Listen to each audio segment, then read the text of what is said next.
다 같이 여러분 사랑합니다, 축복합니다 인사하겠습니다. 사랑합니다, 축복합니다. 거룩한 주일에 참 잘 오셨습니다. 여러분, 흙다시 만져보자 바닷물도 춤을 춘다. 기어이 보시려던 어른님 번님 어찌하리. 이날이 40년 뜨거운 비 옮긴 자치니 길이길이 지키세, 길이길이 지키세. 꿈엔들 잊을 건가, 지난 날을 잊을 건가. 다같이 복을 심어 잘 갖고 길러 하늘 닿게 세계에 보람될 거룩한 빛 예선하리니 힘써 힘써 나가세, 힘써 힘써 나가세. 무슨 노래입니까? 광복절 노래예요. 어제 2020년 8월 15일은 우리나라 광복 75주년 기념의 날이었습니다. 여러분, 광복이 뭡니까? 광복은 빛을 다시 보게 되었다, 빛을 다시 찾았다, 그런 의미입니다. 우리나라 역사를 반만년 역사라고 합니다. 5,000년의 역사입니다. 그래서 단군 조선부터 고조선이죠, 우리나라 역사가 출발합니다.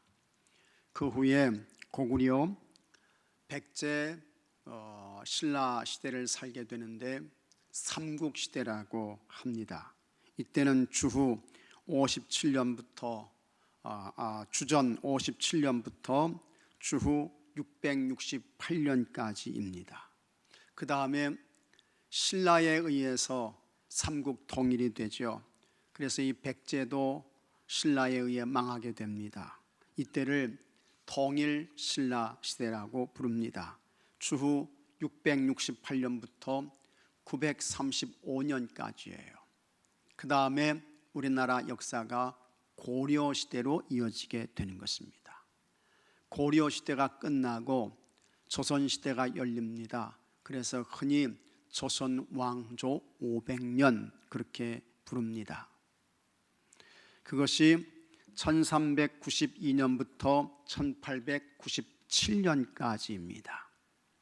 그 다음에 우리나라 역사에서 가장 어렵고 힘들었던 아픔의 역사가 있게 되는데 1897년부터 1913년 약 1910년 13년 정도를 이제 우리가 대한제국시대 그렇게 이야기를 합니다.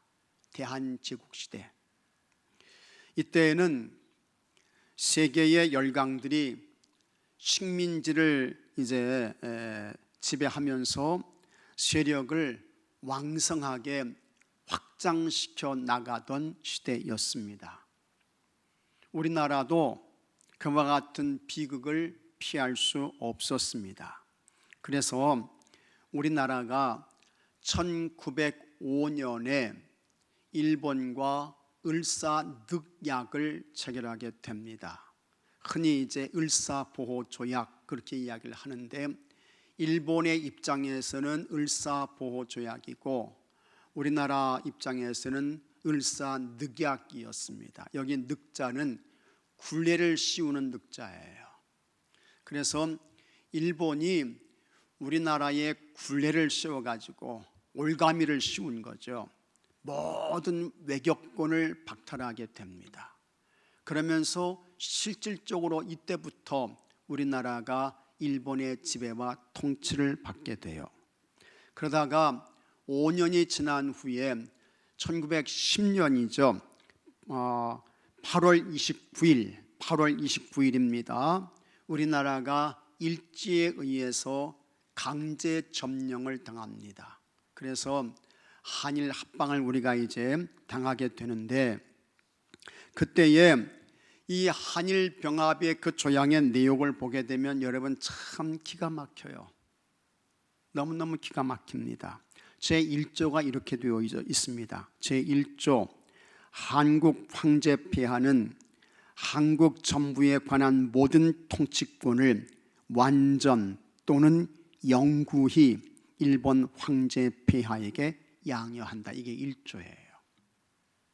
그 다음에 제2조 일본국 황제 폐하는 전조에 기재한 양료를 수락하고 완전히 한국을 일본 제국에 병합함을 승낙한다.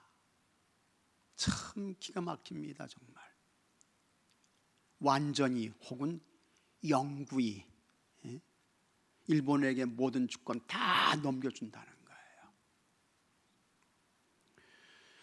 이렇게 해서 우리나라가 일본의 지배를 받게 되는데 그 기간이 36년입니다. 이때에 일본의 패권주의는 날이 갈수록 더해져서 일본이 아시아를 보호한다는 명분 아래 전쟁을 일으키게 됩니다. 그 전쟁이 태평양 전쟁입니다. 1941년 12월 7일 일본이 그냥 갑자기 미국의 진주만을 공격하게 되는 거예요. 이 전쟁을 일본이 일으키면서 일본의 식민지 통치를 받던 우리나라도 엄청난 피해를 당합니다. 일제의 핍박과 동원으로 500만 명 이상의 사람들이, 조선 사람들이요, 죽어요. 통계에 잡히지 않은 사람까지 합하면 800만 명의 사람들이 끌려가거나 전쟁터로 혹은 군수공장으로 가가지고 고통과 괴로움을 당하다가 죽습니다. 아마 우리 교회에도 그런 분들이 있으실 거예요.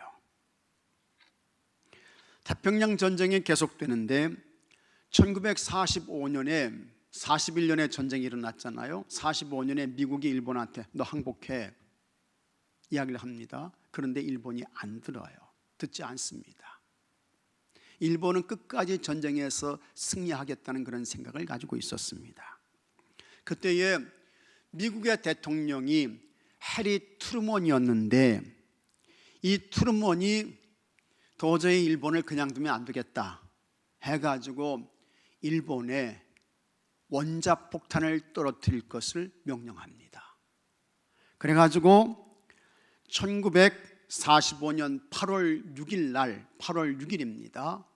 일본 히로시마에 원자폭탄을 떨어뜨려요. 그 원자폭탄의 이름이 리틀보이입니다. 그 다음에 3일 후에 두 번째 원자폭탄을 어디에 떨어뜨립니까? 나가사키에 떨어뜨립니다. 그때 나가사키에 떨어뜨렸던 그 핵폭탄의 이름은 팻맨이에요. 이 팻이라고 하는 것은 좀 넉넉하고 풍성하고 이제 그런 뜻이에요.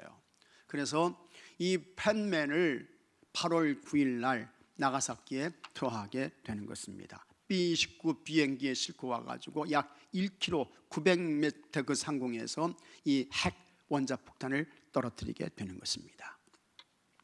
세계 전쟁 역사에서 최초로 핵무기가 사용된 전쟁이었습니다.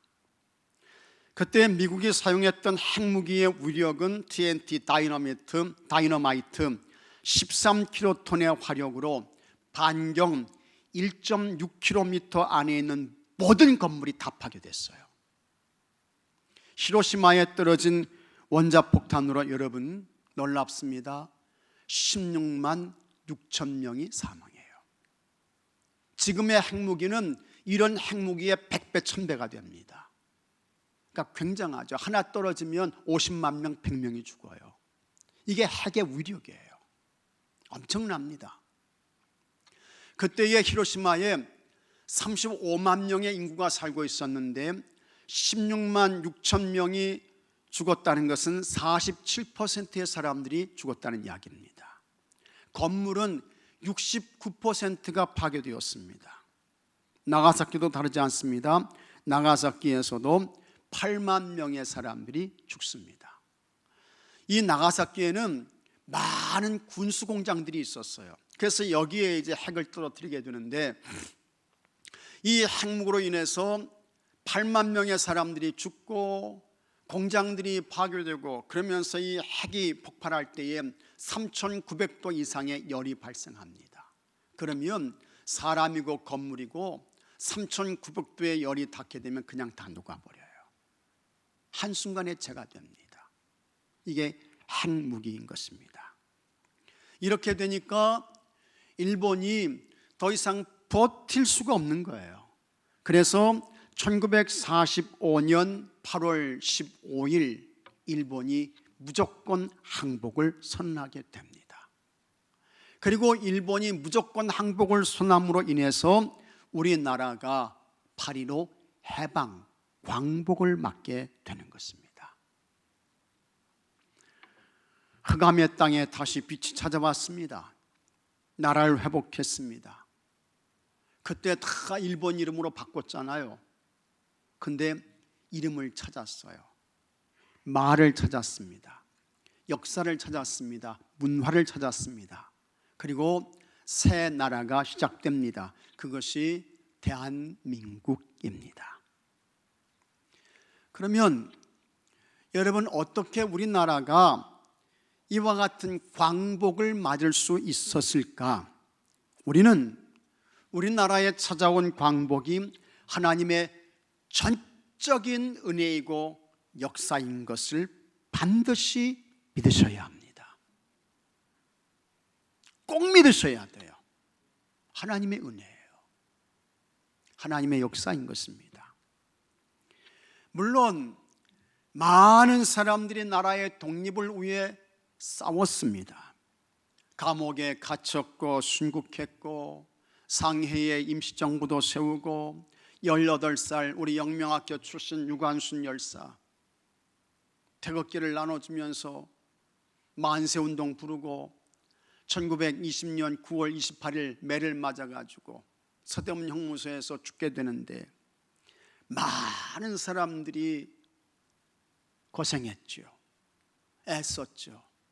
수고했죠. 피 쏟았어요. 하지만 우리나라의 광복은 하나님의 개입과 하나님의 역사인 것을 우리가 부정하거나 잊으면 안 됩니다. 하나님께서 미국이라는 나라를 통해서 그리고 그 무서운 핵이라는 것으로 하나님께서 일본을 밟으셨습니다. 시편 60편 12절 말씀 같이 한번 읽어보겠습니다. 우리가 하나님을 의지하고 용감하게 행하리니 그는 우리의 대적을 밟으실 이심이로다. 하나님은 어떤 분입니까? 하나님은 하나님을 거역하고 하나님을 대적하고 하나님의 성민들을 괴롭히는 대적을 어떻게 하셔요? 하나님께서 발로 밟으시는 것입니다. 하나님께서 꺾어버리시는 거예요. 그렇게 하나님께서 밟으시고 누르심으로 인해서 우리나라가 광복을 보게 된 것입니다. 하나님의 은혜입니다. 하나님의 역사인 것입니다. 성경을 보면 하나님께서 이스라엘 백성들에게 출애굽의 은혜를 베푸셨습니다. 하나님의 기적적인 역사로 이스라엘 백성들을 430년 애굽의 억압에서 풀어주셨습니다. 40년 광야 생활을 통과했습니다. 광야 40년은 하나님의 거룩한 성민으로서 하나님 앞에서 어떻게 살아야 하는지를 배우는 영적 학교였고 영적인 훈련소였습니다. 하나님께서 이 광야, 이 학교를 졸업시켜 주셔요. 그래서 이스라엘 백성들이 참 하나님께서 허락하시는 젖과 꿀이 흐르는 가나안 땅에 들어가게 됩니다. 이스라엘 백성들이 가나안 땅에 갔죠. 그곳에서 역시 이 이스라엘 백성들이 정말 하나님의 성민다운, 하나님의 백성다운 삶을 살아야 하는데 어떻게 해요? 우상의 길로 갑니다. 불순종의 길로 가요. 교만의 길로 갔습니다. 하나님께서 대적들을 보냈습니다. 그 대적들이 이스라엘 사람들을 막 괴롭히는 것입니다. 식량을 빼앗아가고 짐승들을 훔쳐가요. 그때에 이 가나안 땅에 들어갔던 이스라엘 백성들이 도저히 힘들어서 괴로워서 못 살겠다고 아우성을 치게 되는 것입니다. 그때 하나님께서 그들의 외침을 들으시고 하나님께서 사사를 보내주십니다. 그것이 성경의 사사시대인 것입니다. 여호수아가 죽은 후부터 사울이 왕되기 전까지 약 400년의 기간인데 이 시대를 우리는 사사시대 그렇게 부릅니다. 그러다가 이스라엘 백성들이 어떻게 해요? 하나님께 왕을 세워달라는 거예요. 우리에게도 왕을 좀 주십시오. 왕을 좀 세워주세요. 처음에는 하나님께서 안 된다고 했습니다. 내가 너희들의 영원한 왕이 되신다고 했습니다. 그런데 안 들었어요. 그래서 하나님께서 할 수 없이 사무엘을 통해서 왕을 세워주시게 되는 것입니다. 그래서 이스라엘의 첫 번째 왕이 사울 왕이 되는 것입니다. 그 다음에 두 번째 다윗 왕이 이스라엘을 통치해요. 그리고 세 번째 3대 왕으로 솔로몬이 왕이 되어서 나라를 다스립니다. 이 시대를 우리는 왕정시대 그렇게 부르는 것입니다. 그러다가 이 솔로몬이 처음에는 하나님께 잘했어요. 그래서 하나님께 일천번제도 드리고 하나님께서 찾아오셔서 그에게 지혜도 주시고 구하지 않은 부귀와 영화도 그에게 하나님께서 주셨는데, 그러면 끝까지 잘해야 되는데 이 솔로몬이 타락합니다. 하나님 기뻐하시지 않는 일을 행하죠. 그래서 하나님께서 진노하셔서 이스라엘을 둘로 가르시는 것입니다. 931년에 분열 왕국이 시작되는데 북왕국 이스라엘은 여로보암이 통치해요. 남왕국 유다는 르호보암이 나라를 다스리게 됩니다. 이것이 분열 왕국 시대인 것입니다. 그때에 각각이 이스라엘이 이렇게 갈라지면서 분열되면서 정말 이스라엘 백성들과 왕들이 하나님께 더 잘해야 되는데 그렇지 않았지요. 하나님의 말씀을 떠나요. 특히 북왕국 이스라엘은 더 하나님 앞에 악하고 불의했습니다. 그래서 하나님을 찾지 아니하고 하나님께 온갖 못되고 악한 짓을 행하니까 하나님께서 진노하셔가지고 북왕국 이스라엘을 망하게 하시는데, 주전 722년에 북왕국 이스라엘이 아수르라고 하는 나라에 의해서 망하게 되는 것입니다. 그때에 남왕국 유다도 북왕국 이스라엘이 아수르를 통해서 망하고 그 다음에 흩어지게 되고, 그거 보면서 야, 우리가 정신 차려서 하나님께 잘해야지, 하나님께 각성해서 하나님 사랑하고 예배하자, 그래야 되는데 남왕국 유다도 역시 그렇지 못했습니다. 그래서 하나님께서 이 남왕국 유다도 치시는 것입니다.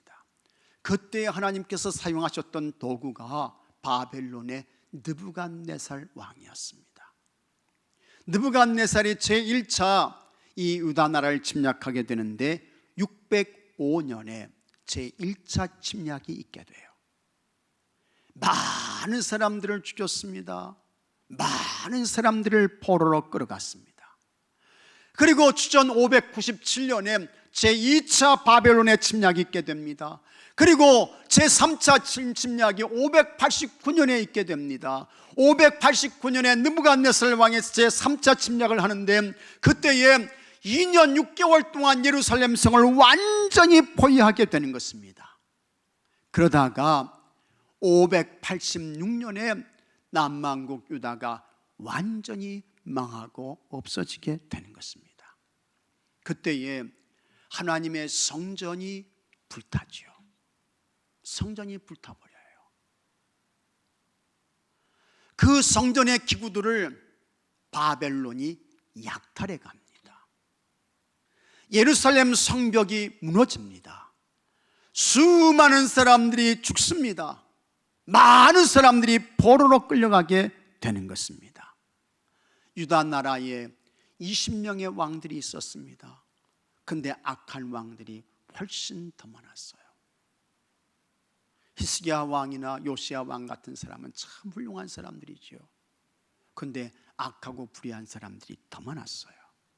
그래서 분열 왕국이 시작된 이후에 유다 나라가 344년 전속한 후에 이 나라가 완전히 망하게 되는 것입니다. 그때에 하나님의 선지자로서 예언 활동을 했던 사람이 있는데, 그 예루살렘의 악함과 불의함을 보면서 멸망을 바라보면서 하나님께로 돌아와야 된다고 외쳤던 예언자가 있습니다. 그 사람이 누굽니까? 눈물의 예언자라고 하는 예레미야인 것입니다. 그런데 하나님께서 그 예레미야에게 놀라운 말씀을 하세요. 엄청난 약속을 하나님께서 주시게 되는데, 예레미야 29장 10절에 같이 한번 읽어보겠습니다. 여호와께서 이와 같이 말씀하시니라. 바벨론에서 70년이 차면 내가 너희를 돌보고 나의 선한 말을 너희에게 성취하여 너희를 이곳으로 돌아오게 하리라. 아멘. 하나님께서 정하신 기간이 있었습니다. 그 정하신 기간이 얼마입니까? 70년이었습니다. 바벨론에서 70년 포로 생활을 하게 되면, 그 포로 생활을 마친 후에 하나님께서 다시 예루살렘으로 돌아오게 할 것이라고 약속해 주셨습니다. 드디어 하나님께서 약속하신 기간이 찼어요. 이스라엘을 3번씩이나 침략해서 유리하고 짓밟았던 이 바벨론이라는 나라가 바사 나라라고 하는 이 페르시아, 이 나라에 망하게 됩니다. 점령당해요. 바사, 페르시아는 어디입니까? 지금의 이란입니다.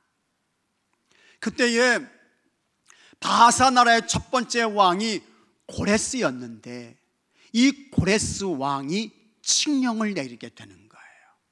그 칙령이 에스라 1장 2절 말씀입니다. 바사 왕 고레스는 말하노니 하늘의 하나님 여호와께서 세상 모든 나라를 내게 주셨고 나에게 명령하사 유다 예루살렘에 성전을 건축하라 하셨나니. 그 다음에 3절에 이 고레스 왕이 아주 기쁨의 소식을 전하게 되는데, 자, 여러분 3절 말씀 같이 한번 읽어보겠습니다. 이스라엘의 하나님은 참 신이시라. 너희 중에 그의 백성된 자는 다 유다 예루살렘으로 올라가서 이스라엘의 하나님 여호와의 성전을 건축하라. 그는 예루살렘에 계신 하나님이시라. 아멘. 이 고레스 왕은 하나님을 믿는 사람 아니었습니다. 이 고레스는 이스라엘과 아무런 관련이 없는 왕이었어요. 근데 그와 같은 고레스가 하는 이야기가 이스라엘의 하나님은 참 신이시라, 하나님이 진짜 신이시라는 거예요. 그러면서 하는 이야기가 유다 이스라엘 사람들은 다 예루살렘으로 돌아가라. 가서 하나님의 성전 건축해라. 하나님은 예루살렘에 계시다. 그렇게 말하고 있는 것입니다. 아니, 이 바사왕 고레스는 하나님을 믿는 사람도 아니고 이스라엘과도 전혀 관계없는 사람인데, 이 고레스가 정말 세상적으로 말하면 느닷없이 갑자기 어떻게 이럴 수 있었을까 하는 거예요. 어떻게?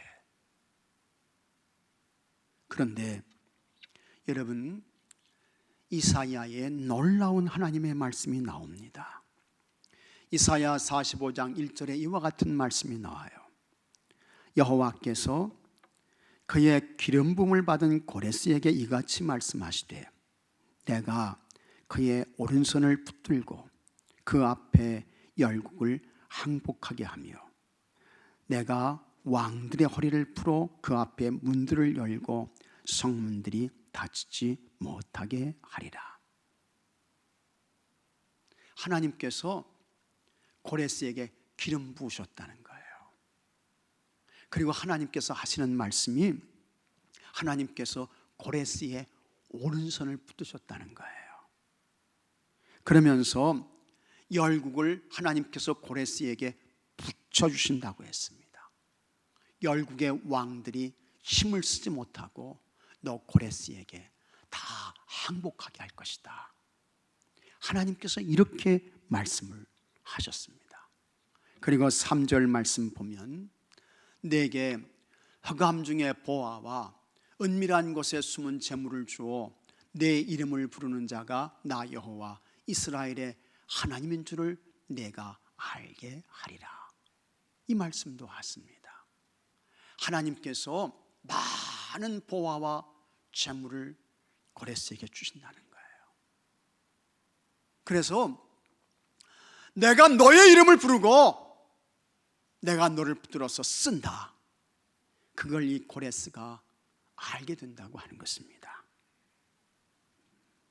참 어떻게 이런 말씀을 하나님이 하셨을까 하는 것인데요, 놀라운 것은 이사야가 이 이사야 45장의 이 예언의 말씀을 할 때 여러분, 고레스는요 세상에 태어나지도 않았습니다. 없었어요. 이사야가 이 예언의 말씀을 할 때에는 고레스가 태어나기 얼마냐? 150년 전이었습니다. 150년 전에. 그러면 고레스가 어떻게 이와 같은 하나님의 말씀을 알고 이스라엘 백성들에게, 지금 이스라엘 백성들은 포로입니다. 바벨론에 끌려갔다가 이 바벨론 나라가 페르시아 바사 나라에 의해 망했어요. 그러니까 지금 이 이스라엘 사람들은 바사 나라의 노예인 것입니다. 종들이에요. 그런데 이 고레스 왕이 종의 몸값, 노예의 이와 같은 몸값은 하나도 받지 않고 그냥 다 돌아가라는 거예요. 유다 예루살렘으로 돌아가라는 거예요. 그 당시에 노예에서 벗어나기 위해서는 많은 몸값을 지불해 줘야 돼요. 그런데 그런 거 하나도 받지 않고 공짜로 이스라엘 유다 백성들을 다 풀어준다는 것입니다.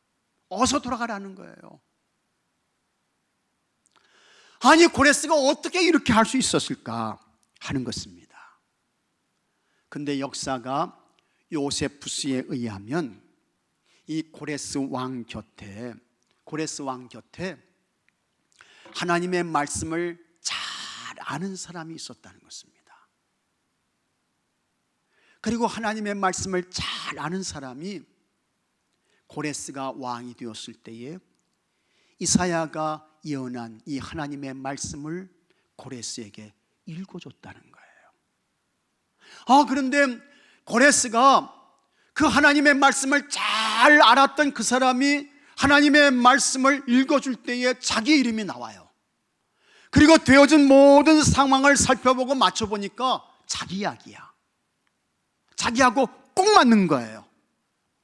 그때 고레스가 하나님의 감동을 받고, 내가 왕 된 것은 하나님이 나를 이렇게 왕으로 삼아주신 거구나. 열국들을 나에게 붙여주신 것이구나. 하나님께서 나에게 많은 보화와 재물을 주셨구나 하는 것을 알게 되는 것입니다.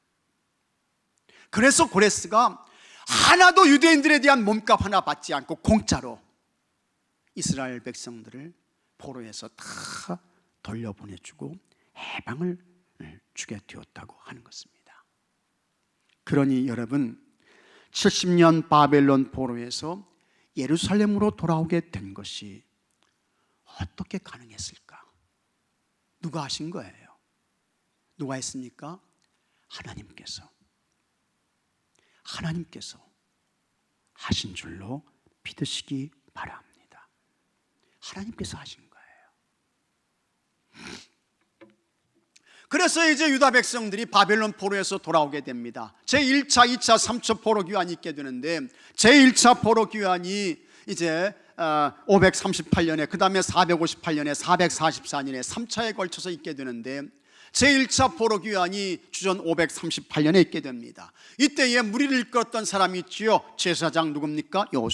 예수와. 그 다음에 총독 누굽니까? 수룹바벨이에요.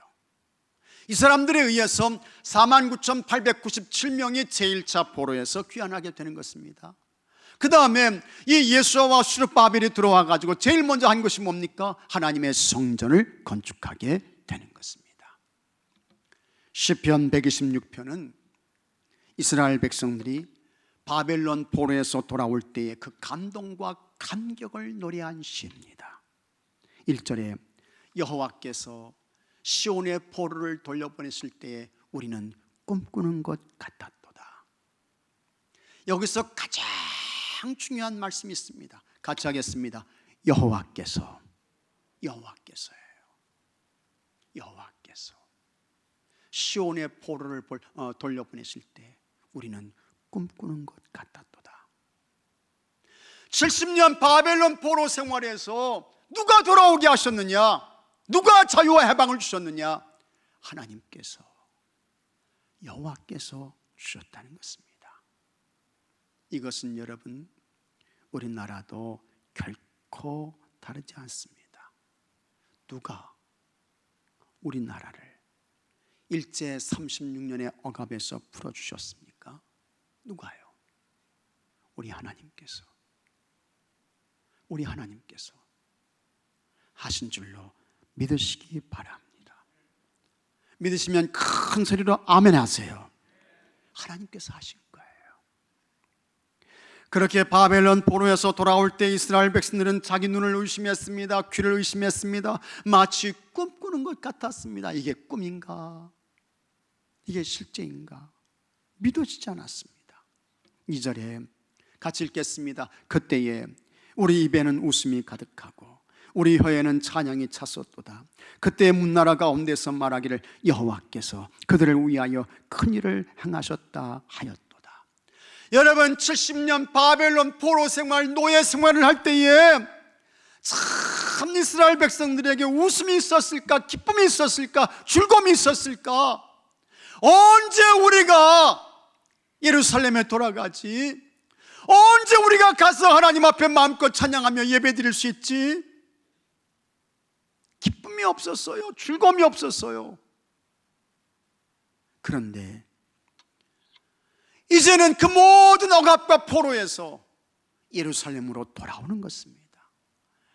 발걸음을 옮길 때마다 이게 꿈인가? 땅에 발이 닿을 때마다 웃음이 절로 나오는 거예요. 이쪽이쪽, 비실비실, 싱글벙글, 하하하하, 걸걸걸걸. 그러면서 이스라엘 백성들이 돌아옵니다. 바벨론에서 돌아올 때에 예루살렘까지의 거리는 가까운 거리가 아니었습니다. 적어도 2000km 이상 되는 거리였습니다. 바벨론은 어디입니까? 갈대아 우르예요. 아브라함의 고향이에요. 아시는 대로 갈대아 우르에서 하란까지가 얼마입니까? 1100km예요. 그 다음에 하란에서 가나안 예루살렘까지 거의 900km 정도 됩니다. 2000km 이상 되는 거리예요. 걸어서 4개월 정도 걸려야 오는 거리인 것입니다.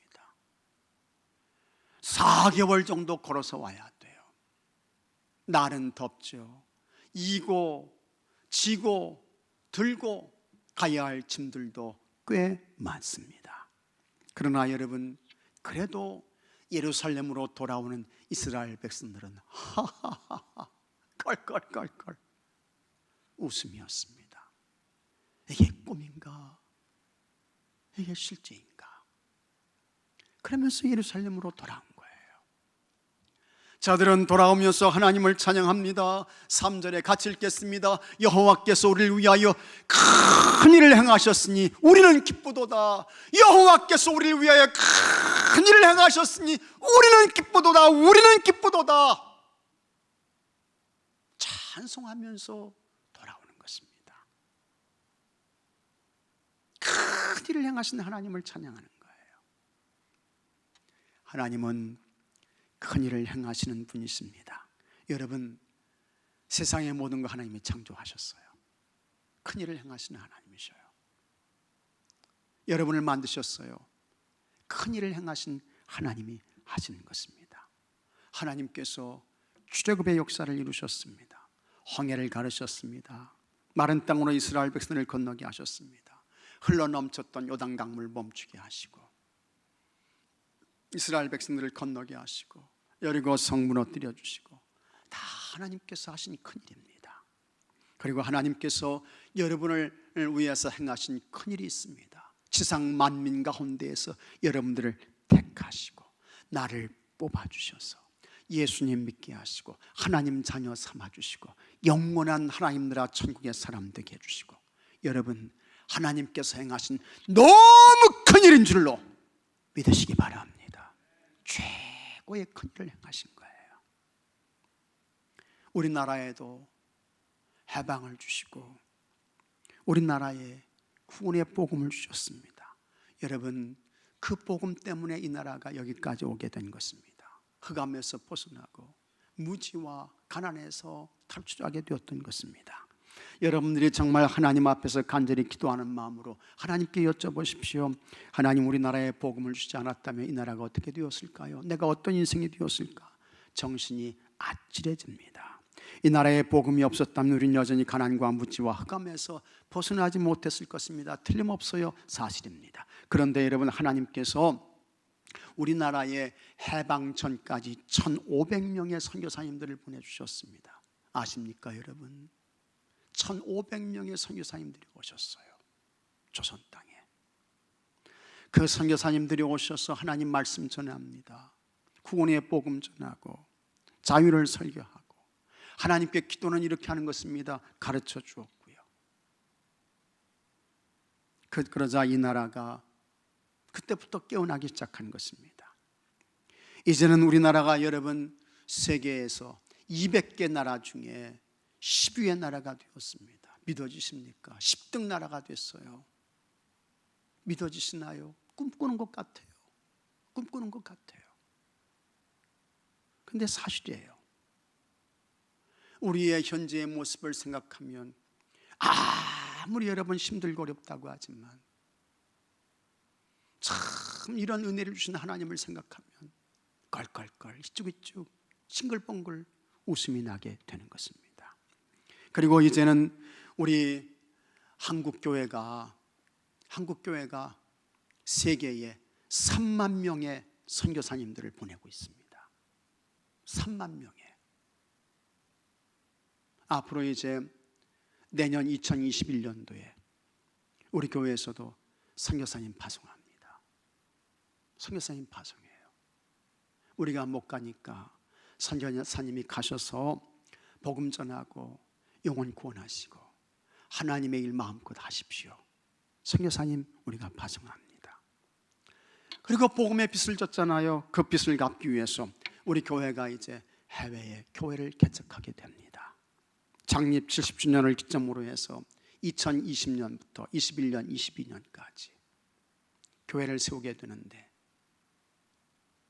이제 2020년에 곧 이제 결정해서 이를 추진하려고 하는 것입니다. 참 너무너무 귀하죠. 여러분도 기도해 주시고 관심 가져주시고 여러분도 함께 동참해 주세요. 그런데 이 모든 건 누가 하셨느냐? 하나님께서 하신 줄로 믿으시기 바랍니다. 하나님께서 하시는 거예요. 그리고 하나님께서 앞으로 더 큰 일을 이제 하실 줄로 믿습니다. 여러분, 하나님은 살아계십니다. 하나님 살아계셔요. 시편 18편 46절 말씀 같이 읽어보겠습니다. 여호와는 살아계시니 나의 반석을 찬송하며 내 구원의 하나님을 높일지로다. 큰 소리로 아멘. 여호와는 살아계시니 여호와는 살아계시니 하나님 살아계셔요. 그 살아계신 하나님은 우리나라에 광복을 주심으로 인해서 큰 일을 행하셨습니다. 우리나라를 높여주심으로 인해서 큰 일을 행하셨습니다. 그리고 여러분을 구원해 주심으로 인해서 큰 일을 행하셨습니다. 그렇게 살아계신 하나님 여러분 더 사랑하시고 더 의지하시고 더 잘 믿으셔서, 그래서 우리나라와 우리 교회와 여러분과 가정과 자녀들 자손들에게 더 큰 일을 행해 주시는 은혜가 있게 되기를 주의 이름으로 축복합니다. 다 같이 기도합시다. 하나님 아버지, 우리나라에 광복을 주신 하나님께 찬양과 존귀와 영광을 올려드립니다. 하나님, 지금도 하나님은 살아계시고 큰 일을 행하시는 분이십니다. 하나님 더 잘 믿게 하시고 더 많이 사랑하게 하여 주옵시고 더 절대적으로 의지해서 더 큰 일을 이 나라와 한국교회와 우리 교회와 주의 성도들과 가정과 가족들, 자녀들, 자손들에게 행하여 주시옵소서. 다 귀하게 쓰임받는 성도가 되게 하시고 우리 교회가 되게 하시고 자녀들과 자손들 되게 해 주시옵소서. 예수님의 이름으로 기도합니다. 아멘. 이 시간 주의 기도 하겠습니다.